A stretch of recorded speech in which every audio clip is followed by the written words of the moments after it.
Welcome back to my channel. आशा करती हूँ कि आप सभी अच्छे होंगे।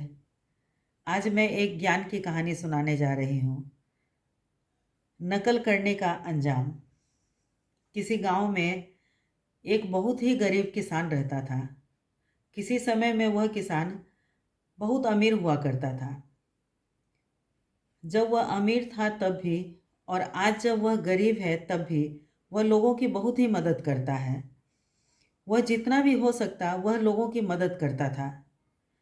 वह किसान जब भी मंदिर जाता तो भगवान से सिर्फ धन ही मांगता ताकि वह लोगों की मदद कर सके।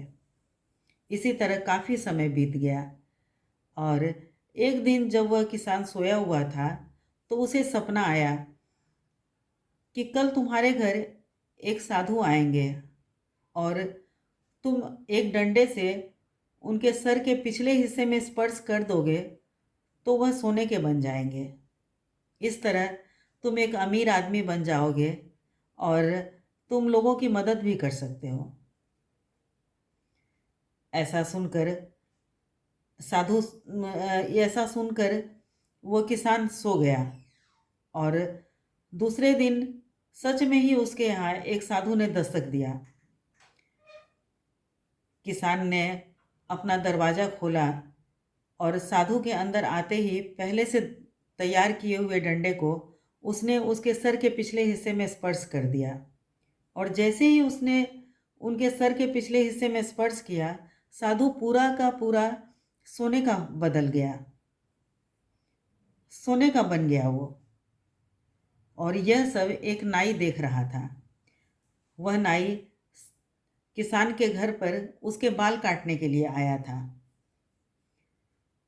अब नाई सोचने लगा कि साधु को डंडे से मारने से वह सोने में बदल सकता है, तो इस तरह तो मैं भी साधु को डंडे से मारकर उनसे सोना बना सकता हूँ और इस तरह मैं भी एक अमीर आदमी बन जाऊंगा।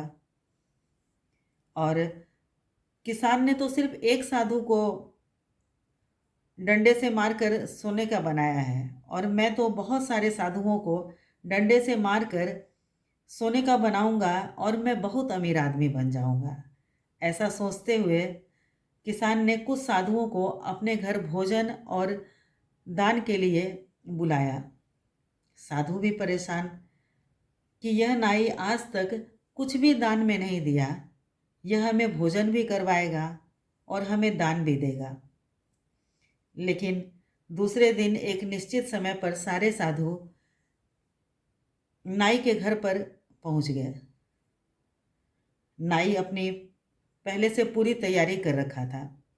जैसे ही साधु उसके घर के अंदर प्रवेश किए, नाई ने अपने घर का दरवाज़ा अंदर से बंद कर लिया और डंडे से साधुओं को मारने लगा। लेकिन एक भी साधु सोने के नहीं बने। साधुओं को समझ में नहीं आ रहा था कि ये नाई इस तरह हम लोगों को निमंत्रण देकर फिर डंडे से पिटाई क्यों कर रहा है। कुछ देर तक मार खाने के बाद साधुओं को गुस्सा आ गया और सारे साधु मिलकर उस नाई को खूब मारे और उसके घर से उसी समय बाहर निकल गए।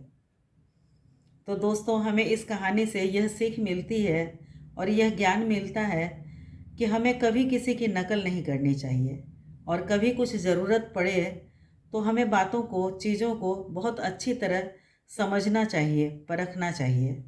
थैंक यू दोस्तों।